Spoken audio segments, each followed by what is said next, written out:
Kisah Kiai Abbas Banyuwangi berguru kepada Syekhona Khalil Bangkalan.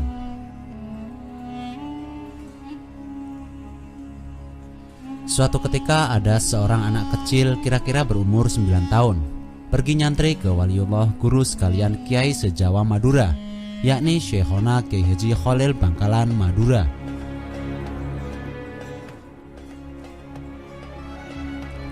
Melihat keadaan bocah kecil ini, Kiai Khalil tidak langsung mengajar ngaji karena khawatir tidak kerasan.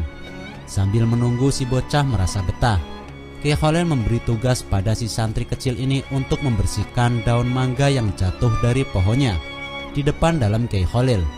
Si bocah ini menjalankan perintah gurunya dengan senang hati.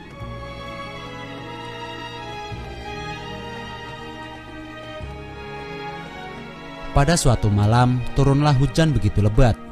Kiai Khalil keluar dan duduk di teras rumah.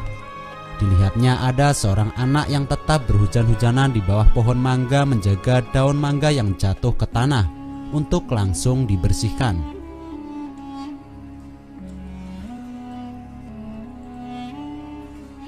Seketika itu Kiai Khalil memanggil anak tersebut. Betapa kagetnya Kiai Khalil. Ternyata dia adalah anak kecil yang diberi tugas membersihkan daun mangga bila ada yang jatuh dari pohonnya itu.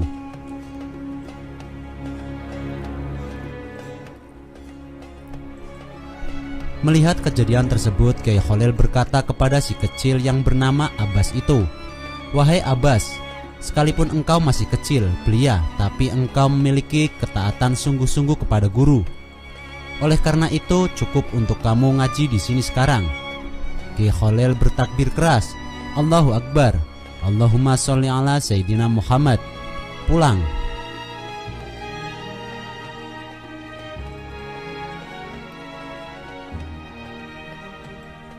Seketika itu pula Kiai Khalil meminta Abbas kecil menengadah ke langit dengan membuka mulut, dan Kiai Khalil meludahi mulut Abbas kecil. Maka pulanglah Abbas kecil dengan derai air mata karena tak kuasa meninggalkan guru yang dicintai dengan amanah yang dibanggakannya.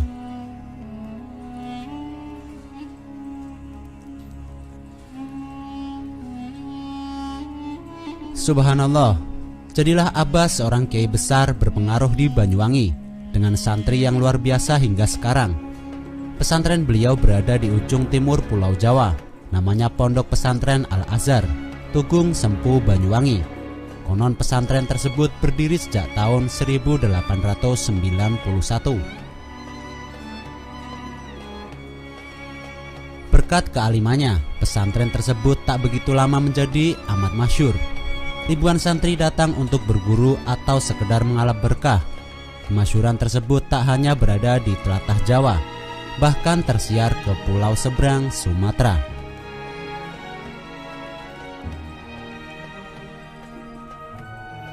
Di penghujung dekade 70-an, datanglah seorang santri asal Sumatera. Konon ia diutus oleh gurunya untuk menimba ilmu kepada Kiai Abbas di Banyuwangi. Berhari-hari pemuda itu menelusuri jalan. Ia mengambil jalan Pantura, masuk Banyuwangi lewat Alas Baluran.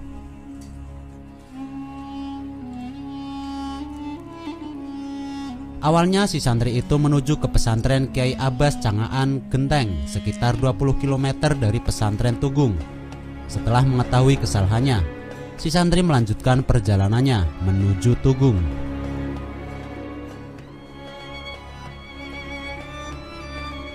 Sementara itu Kiai Abbas yang sudah sepuh itu memanggil seorang santrinya. Beliau memerintahkannya untuk bersiap menyambut tamu dari jauh. Sesampainya di Tugung, santri asal Sumatera itu pun disambut oleh santri yang ditunjuk oleh Kiai Abbas, lalu diantar ke dalam untuk menemui Kiai Abbas.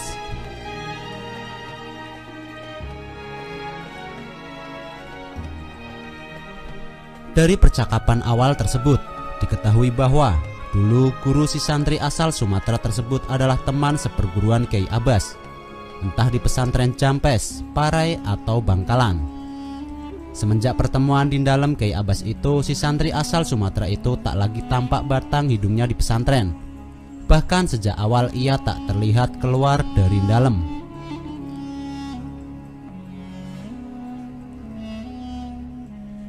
Hingga titi mangsa sudah bergulir sekira setahun, santri misterius itu muncul lagi di pesantren. Kini dengan penampilan berbeda. Dulu rambutnya pendek, namun saat dia datang lagi rambutnya sudah gondrong. Saat kemunculannya kembali itulah ia disuruh pulang ke Sumatera oleh Kiai Abbas. "Pulanglah, ilmumu sudah cukup," tutur Kiai Abbas.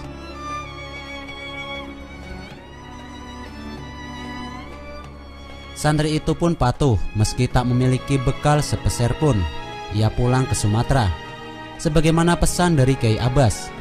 Santri itu naik kereta api dari stasiun Sempu, tak jauh dari pesantren Kiai Abbas. Saat pemeriksaan tiket, santri tersebut tertangkap petugas. Karena kedapatan tak memiliki tiket, ia diturunkan di stasiun berikutnya, di Wadung Glenmore, sekitar 30 km dari Tugung. Santri itu pun kembali ke Tugung, mengadu perihal ditolaknya menaiki kereta api oleh petugas kepada Kiai Abbas. Setelah menerima laporan, Kiai Abbas memerintahkan santri tersebut, "Ikat roda kereta api itu dengan benang," perintahnya.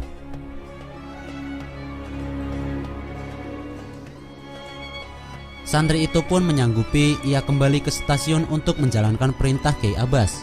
Seutas benang yang ia ambil dari sarungnya yang mulai pudar tenunannya itu, yang dipakai untuk mengikat roda kereta api.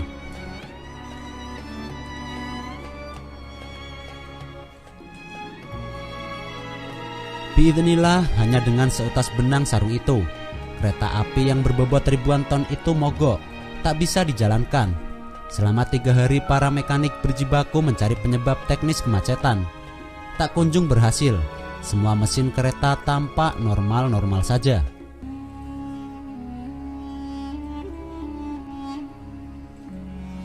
Saat itu si masinis kereta menyadari akan sebuah keganjilan pada kemacetan kereta. Ia teringat peristiwa beberapa hari lalu telah menurunkan seorang penumpang yang tampaknya dari kalangan santri. Mungkin gara-gara itu kereta mendapat ulah dan tak bisa bergerak.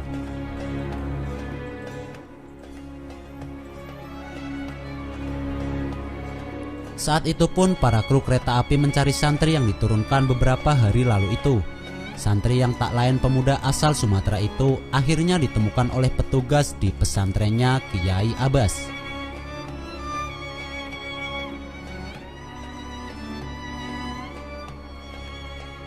Santri itu pun dipersilahkan untuk naik kereta dengan gratis asal bisa memperbaiki kereta api yang macet itu. Santri itu pun berjalan santai mendekati kereta. Kemudian ia berjongkok untuk melepas ikatan benang yang melilit di roda kereta tersebut. Tak butuh waktu lama. Seketika itu pula kereta api yang macet berhari-hari itu mulai menderu, siap untuk berangkat.